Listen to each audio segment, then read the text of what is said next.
မင်္ဂလာပါရှင်မင်္ဂလာပါပေါ့နော်ဒါကျမရန်ပြည်ရန်အေး10တောင်ပြည့်စီဒီကိုရောက်ရှိပါပြီလို့ဒီ10တောင်ပြည့်စီဒီကပေါ့နော်သူကမနက်9နာရီကနေ17နာရီလောက်ထိဖွင့်ပါတယ်တဲ့ကျမလာတဲ့အချိန်ကပိတ်နေတော့လေဒီကမဖွင့်တော့ကျမမိုးကောင်းပေါ့နော်မိုးကောင်းဘက်ကိုကျမရောက်သွားတယ်မိုးကောင်းကနေပြီးတော့ဘာမဲ့ဆရာတော်ကြီးတည်ခဲ့တဲ့ဖရာပေါ့နော်အဖေအိဆာတရားလူတရားဖရာမှာအခုဒါဒီနေ့ပြီးပြီပေါ့နော်ဒါ9ရက်နဲ့ကျမဖြတ်လိုက်တာဒီဖရာဒီလိုပုံစံလေးပါနော်ဒီမှာအရင်တော့ဆိုကျမတို့ကဒီမှာလာပြီးတော့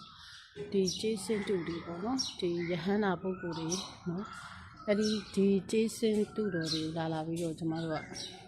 ကျောင်းတော်လာဖွင့်တာအဲကြောင့်ဒီဟာကိုကျမရောက်ပြီးတယ်လို့ပြောတာပေါ့နော်ဒါကျမရှင်တို့ပြမယ်ပေါ့နော်ဒီမှာပါဟုတ်နော်ဒီမှာဘာပုံလေးပါပေါ့နော်ဒါဒီနေ့ကရုပ်ထုကဒီရုပ်ထုထက်ကြီးတယ်ပေါ့နော်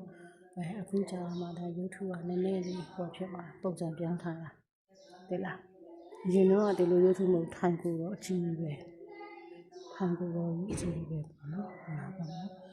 ဒီဖရာရဲ့ထူးခြားချက်ကဘာလဲဆိုတော့ဒါကနဂါဖရာပေါ့နော်ငကယုံဖရာပေါ့နော်ငကယုံဖရာဖြစ်ပါတယ်ဒီမှာပါပေါ့နော်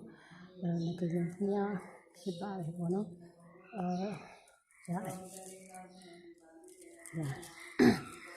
ငကယုံဖရာဖြစ်ပါတယ်ပေါ့နော်အဲ့တော့ငကယုံဖရာနဲ့ဒီမှာကကျမတို့ကဒီမှာပေါ့နော်ဒီမှာဘာရဲ့YouTube ပေါ့နော်ဒါဒီကိုဝင်ကျင်နေတာကြာပြီကျမမှာဒီကနေပြီးတော့မဖြစ်လို့တကားမဖွင့်တော့ပေါ့နော်တကားမဖွင့်တော့ကျမကအဲ့မှာဟိုဘာမဲ့ကြောင်းရောက်လိုက်နောက်ပြီးတော့မိုးကောင်းရောက်သွားလိုက်နေပေါ့နော်အခုဒါကတော့ရန်ပြည်ရန်အေး10တောင်ပြည့်ဆူတောင်ပြည့်ဖရာဖြစ်ပါတယ်လို့နော်ဒီနေရာမှာကျမလုံးမှာပေါ့နော်လုံးတယ်ကျမဒီနေရာမှာလုံးမှာဖြစ်ပါတယ်လို့တော်သေးတယ်ကျမလေး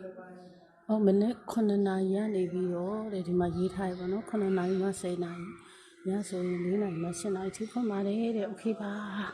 အဲ့တော့ကျမတို့အရန်ကိုအဆင်ပြေသွားပါတယ်လို့နော်အရန်ကိုအဆင်ပြေပါလေနော်ရာကြီးကလည်းတက်ပေဖို့ကောင်းနေပေါ့နော်စီမျိုးလည်းရန်ကောင်းနေပေါ့နော်ဟုတ်နော်ဟုတ်နော်โอเคကဲအားလုံးရဲ့ချစ်ပေးတဲ့များမင်္ဂလာပေါင်းနဲ့ခံရောက်နိုင်ကြပါစေကုသိုလ်လေးလည်းရရှိကြပါစေရှင်နော်ကုသိုလ်အားလုံး